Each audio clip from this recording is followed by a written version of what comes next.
The beginning of the dialogue. Once upon a time, there was a man on the verge of collapse. His life seemed chaotic. Nothing worked as he expected. Relationships were falling apart. Work was unsatisfying, and a sense of emptiness would not leave him in peace. Questions that no one seemed able to answer arose in his mind. One night, in a fit of frustration and despair, he grabbed a notebook and began to write. It wasn't just any letter. It was a letter addressed to God. The man did not write delicately. His words were harsh, filled with anger and complaints. He asked why life was so hard, why there was never enough money, love, or happiness. And most of all, he questioned whether God truly existed, and if so, why he allowed so much suffering. Amid this outpouring, something extraordinary happened. Just as he was about to put the pen down, his hand seemed to pause in midair. It was as if an invisible force guided him. Then, without knowing how, he began to write something that did not come from his conscious mind. The first sentence surprised him. "Do you truly want an answer to all those questions, or are you just venting?" His heart raced. Who had written that? Was it his imagination? He decided to follow the thread and replied, "Both. I'm venting, but I also want answers." Thus began a conversation that would change his life. The voice that emerged in that notebook was not his own. It was a voice that was clear, serene, wise, and above all, loving. This voice did not judge, criticize, or get angry at the complaints. It simply responded, "I talk to everyone all the time. The question is not whether I speak, but who is willing to listen to me." Those words resonated deeply with the man. What if God was really there, always trying to communicate? The conversation continued, and God explained something revolutionary. He doesn't speak the way humans think he does. There's no voice descending from the heavens with thunder and lightning. God communicates through feelings, those deep impulses that arise from the soul. He also does so through thoughts, the images that come to mind when we are calm. And sometimes, he uses experiences, the things that happen in our lives, to deliver a message. Words, God said, are the least effective means of communication because they are easy to misunderstand. The man then asked how he could know if that voice truly came from God and not from his imagination. The answer was simple. My message will always be the highest thought, the clearest word, and the greatest feeling. If you find joy, truth, and love in what you hear, then you'll know it comes from me. This guidance gave him clarity and confidence to keep writing. During that first conversation, the man realized something crucial. He was not alone. He had never been alone. He had spent his life searching for God outside himself, in churches, books, and teachers, when, in reality, God had always been within him, waiting to be heard. "I am with you every moment," the voice said, "in your greatest happiness and your deepest despair. I have always been there, but you haven't always been willing to listen." That night marked the beginning of a transformation. The man understood that even though his life seemed full of problems, he held the power to change it. The answers weren't in the external world, but in his connection to this voice he now recognized as divine. For the first time in a long time, he felt hopeful. As the conversation progressed, God revealed a fundamental principle. Humans create their own reality. What we experience is a result of our thoughts, words, and actions. At first, this was hard for him to accept. How could he be responsible for everything that had happened to him? But the voice was patient and explained that it wasn't about blame. It was about power. You have the power to change your thoughts and with them, change your life. That first night ended with a promise. The conversation wouldn't stop there. The man would continue writing, and God would continue answering. Every question, every doubt, every fear would be addressed. There were no limits to what they could explore together. Thus began this series of conversations that would not only transform his life, but also the lives of millions who would eventually read his words. This dialogue is not just for one person. It is for everyone who has ever felt lost, alone, or disconnected. It is a reminder that we can always return home, to that place within us where peace, wisdom, and unconditional love reside. God is not a distant judge or an unreachable being. He is a close friend, a constant guide, inviting us to listen, open our hearts, and remember who we truly are. That night, the most important thing the man learned was that the questions he had carried for so long no longer had to go unanswered. He had found someone willing to listen, but more importantly, he had decided to listen. And so, the man, his notebook, and a simple pen became the start of an extraordinary journey into the soul. The nature of God and communication. One of the greatest revelations of this dialogue is the way God communicates. Throughout life, we have believed that if God were to speak, it would be in an extraordinary way, a powerful voice resonating from the heavens, a miracle impossible to ignore. But here, God explains that his way of communicating is much closer, subtler, and yet constant. God does not need grand displays to make himself heard. His primary way of communication is through feelings. Feeling is the language of the soul, he says. When you feel something deeply, when something stirs within you unmistakably, that is where I am. Those feelings are not random. They are like messages arriving from a higher place, reminding you of who you are and where you are headed. But here's the catch. Feelings can sometimes be confused with superficial emotions. To distinguish between a divine message and a fleeting emotion, it's important to learn to listen to what truly lies beneath. It's like digging a well. The deeper you go, the clearer the water becomes. The feelings that come from God are always clear and carry a quality of love, peace, and certainty. If something inspires fear, guilt, or doubt, then it does not come from him. In addition to feelings, God communicates through thoughts, but not just any thoughts. They are those ideas that seem to arise out of nowhere, bright and clear, like a spark in the darkness. Often, these ideas come in the form of images or intuitions that cannot be ignored. Perhaps you are searching for a solution to a problem, and suddenly, the answer appears in your mind as if it had always been there. This is another divine channel. Experience is also an important means of communication. Every event in your life has the potential to teach you something, to deliver a message. Sometimes, what we consider challenges or problems are, in fact, lessons in disguise. If you take a moment to reflect on what happens to you, you may discover that everything has a deeper purpose. Nothing happens by accident, God says. Every situation, every person who crosses your path, carries a message you need to hear at that moment. Lastly, though rarely, God uses words. But here comes the warning. Words are the least reliable medium of communication because they are limited and subject to interpretation. A single word can mean different things to different people. Words are symbols, tools to express something greater, but they can never fully capture the truth.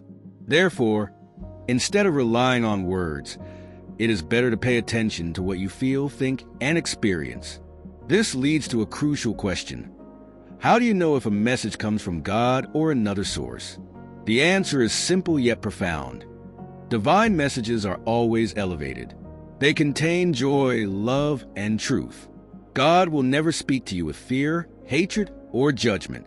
If a message inspires you, lifts you up, and fills you with peace, then you can trust it comes from him.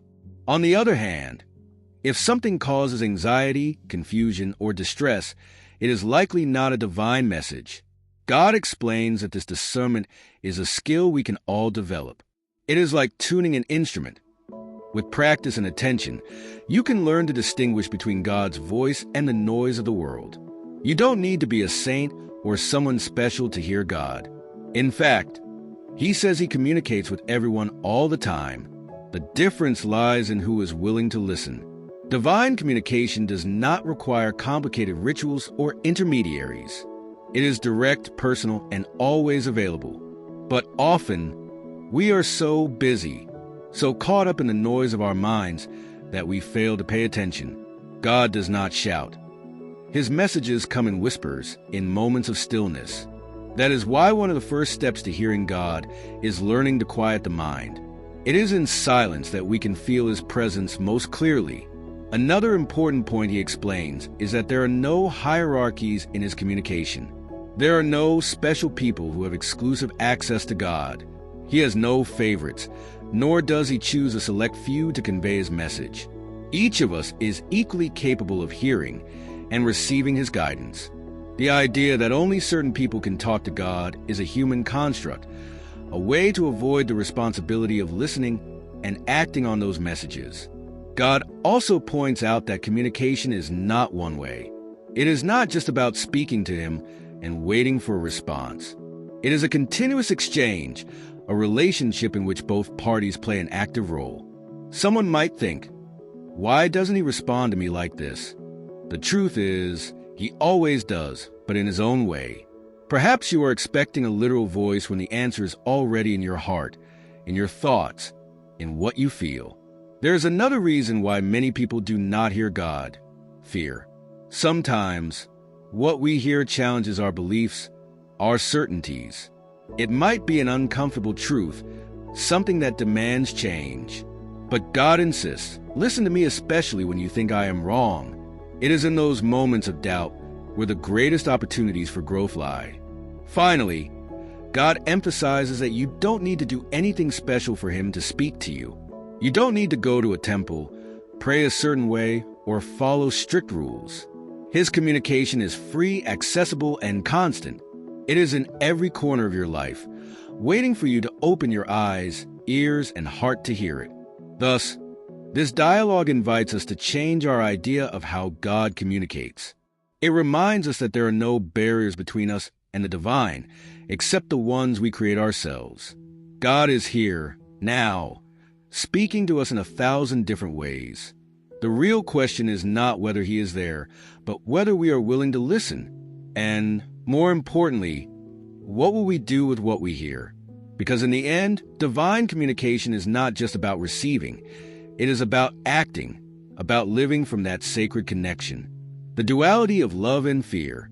Imagine that everything you do, every decision, every word, and every action stems from one of two places: love or fear. That is what is explained here. These two forces are not just the extremes of a polarity. They are the foundation of all human emotions and every experience in life. When you act from love, you feel connected, secure, and whole. Love drives you to give, to create, to trust. In contrast, when you act from fear, you feel isolated, insecure, and small. Fear pushes you to protect yourself, to distrust, and to hold back. It's as if these two emotions are the engines of your existence, always influencing your decisions and how you relate to others. Why does fear hold so much power in our lives? Because from an early age, we learn to distrust. We learn that love is not always safe, that it can disappear if we don't meet certain expectations. We grow up believing we need to protect ourselves to avoid being hurt. Thus, we build walls around us, thinking they keep us safe, when in reality, they separate us from others and, most importantly, from ourselves. Fear manifests in countless forms: doubt, jealousy, anger, guilt, even the desire to control everything. But at its core, it is always the same. Fear of losing something, fear of not being enough, fear of not being loved. And here is where this teaching takes a crucial turn. Fear is not real. It is an illusion we create to justify our disconnection. It is like a mirage in the desert. It seems solid and convincing, but as you approach, it vanishes. Love, on the other hand, is real. It is the essence of who you are. It is what remains when you set aside all layers of fear, judgment, and expectations. When you act from love, there is no doubt because love needs no justification. It simply is. It is expansive, free, and powerful. And best of all, it is inexhaustible. The more you give, the more you have. But why, if love is so natural, is it so difficult to live from it? The answer lies in our beliefs. We have learned that love has conditions, that to receive it, we must be good, follow certain rules, or meet others' expectations. This idea is the root of most of our problems, because if we believe love is conditional, we will never feel entirely worthy of it. There will always be an inner voice saying, "What if I'm not enough? Here lies one of the most transformative lessons. Love has no conditions. It is unconditional by nature. You don't need to earn it because you already have it. You can't lose it because it is part of you. All you need is to remember it, to recognize that love is not out there, but within you, waiting to be discovered. Fear, on the other hand, thrives on the idea of separation. It is the belief that you are alone, disconnected from others and from the divine. But this too is an illusion. You are never truly separate because everything is interconnected. Every thought, every action, and every emotion affects the whole. When you live from love, you not only transform your life, but also the world around you. There is something else to understand about this duality.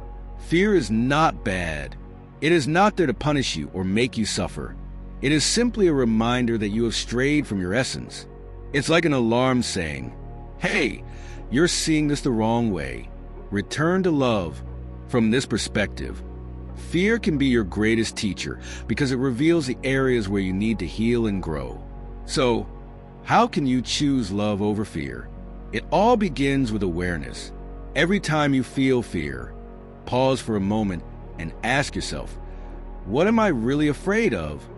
Most of the time, you'll find that fear has no basis. It's just a projection of your insecurities or limiting beliefs. The next step is to shift your focus. Instead of reacting from fear, choose to respond from love. This doesn't mean ignoring your emotions or pretending everything is fine.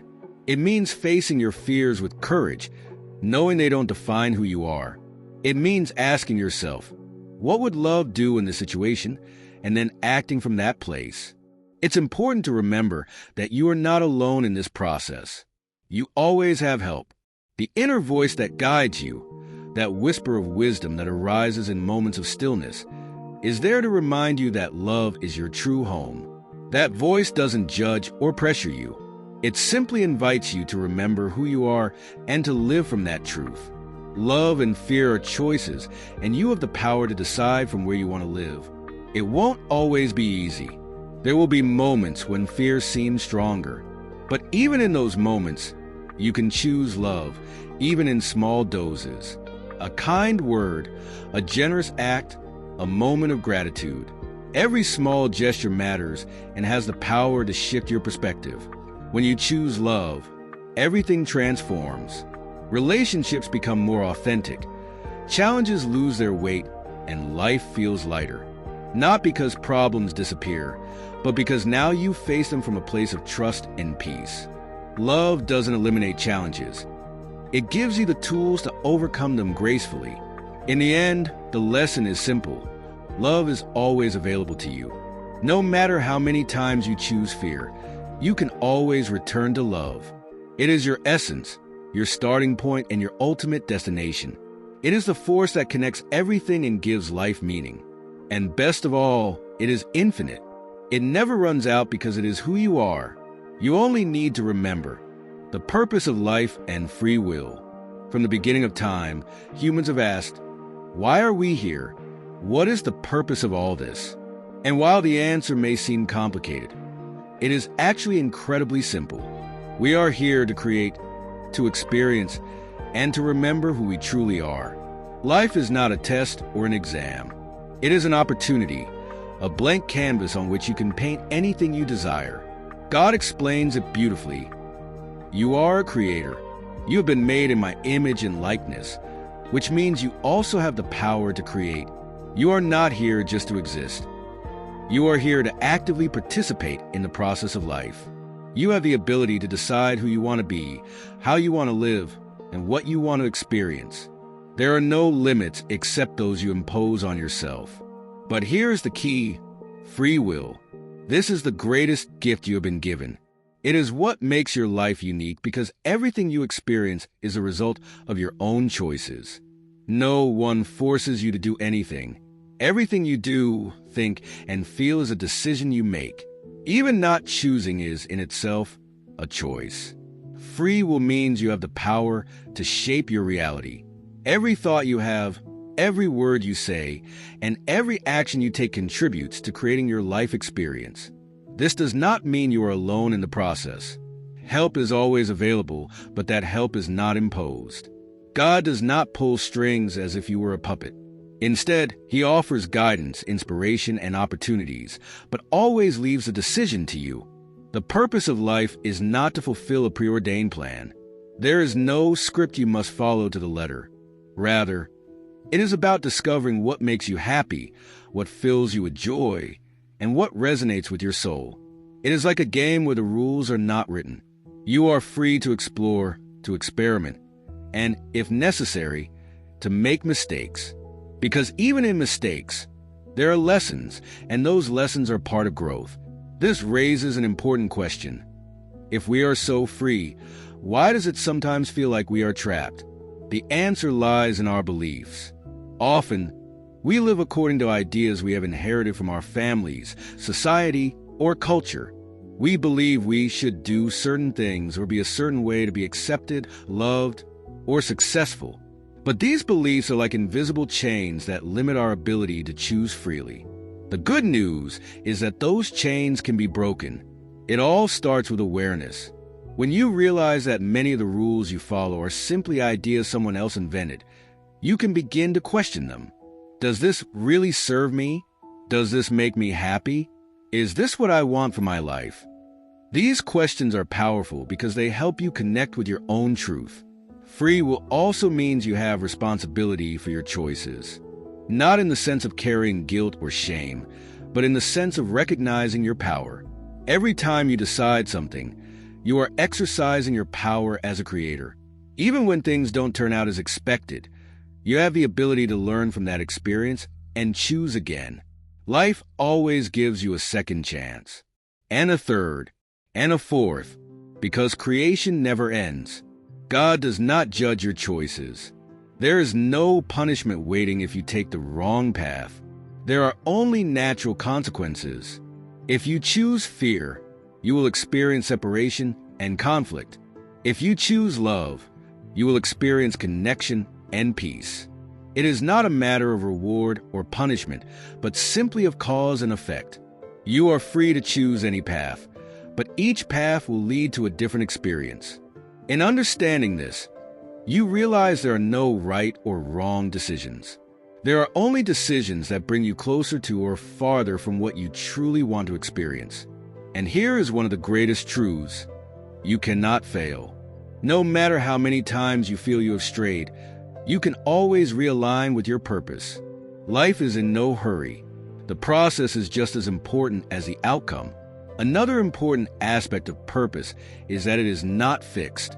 It changes and evolves over time, just as you do. What inspired you 10 years ago may no longer move you today. And that's okay. Life is a constant flow, and part of the purpose is learning to move with that flow. You don't need to have all the answers now. You only need to take the next step that feels right in this moment. Along the way, you will encounter challenges. Some will be big, others small. But each challenge is a disguised opportunity. It is an invitation to grow, to learn something new about yourself, and to expand your capacity to love.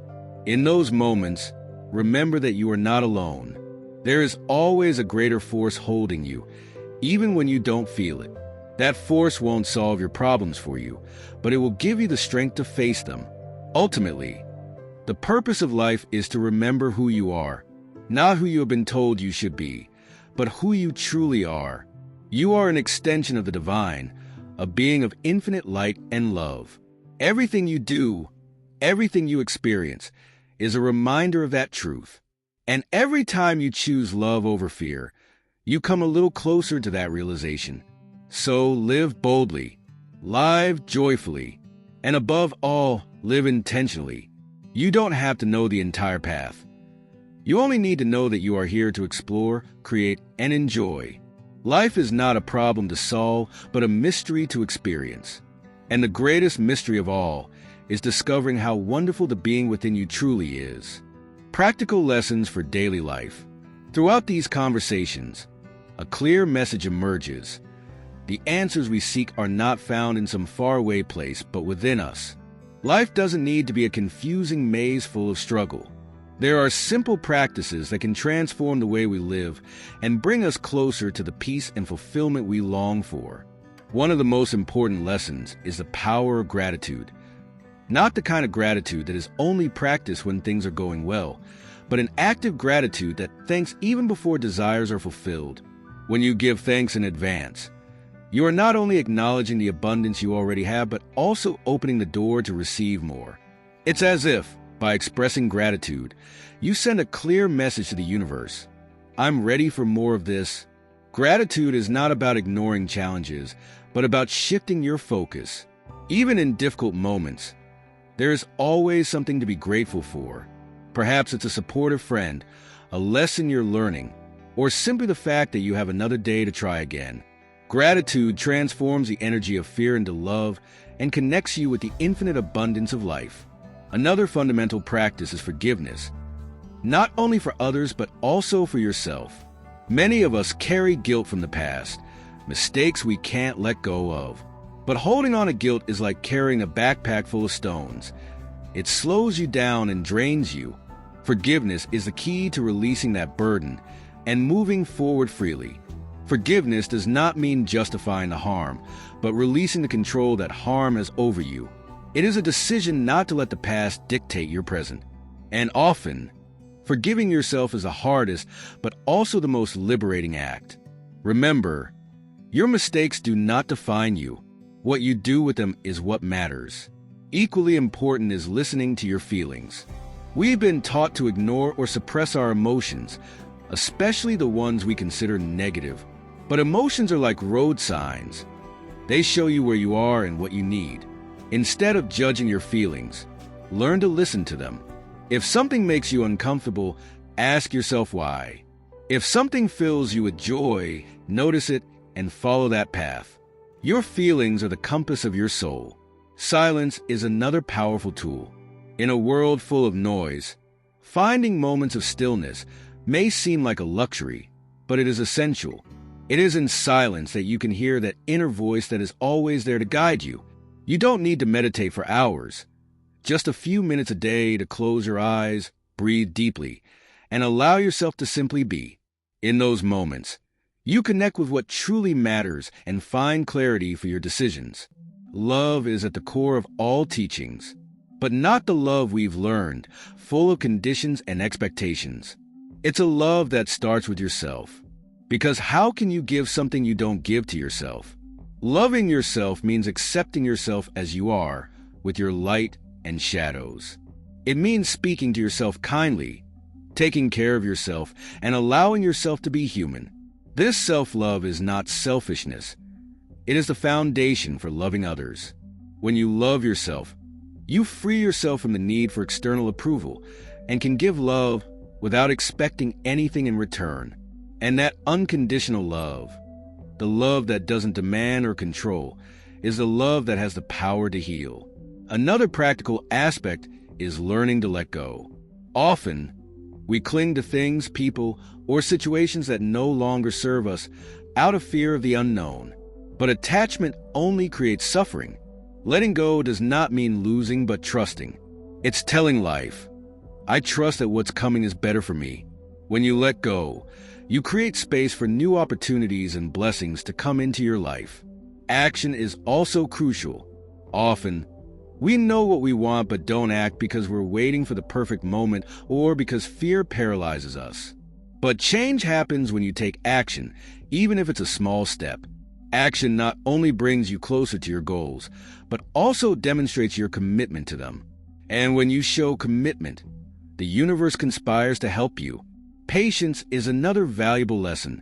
We live in an era where everything seems to happen instantly, but important things take time. Planting a seed and waiting for it to bloom is not wasting time. It is trusting the process. Patience does not mean resignation, but maintaining faith while working toward your dreams. Finally, there is the power of the present. We spend much of our lives trapped in the past or worried about the future, forgetting that the only real moment is this one. The present is where life happens, where you have the power to decide and act. When you anchor yourself in the now, you discover a peace that cannot be stolen by circumstances. In essence, these practical lessons are not complicated. They are reminders of things you already know deep within yourself.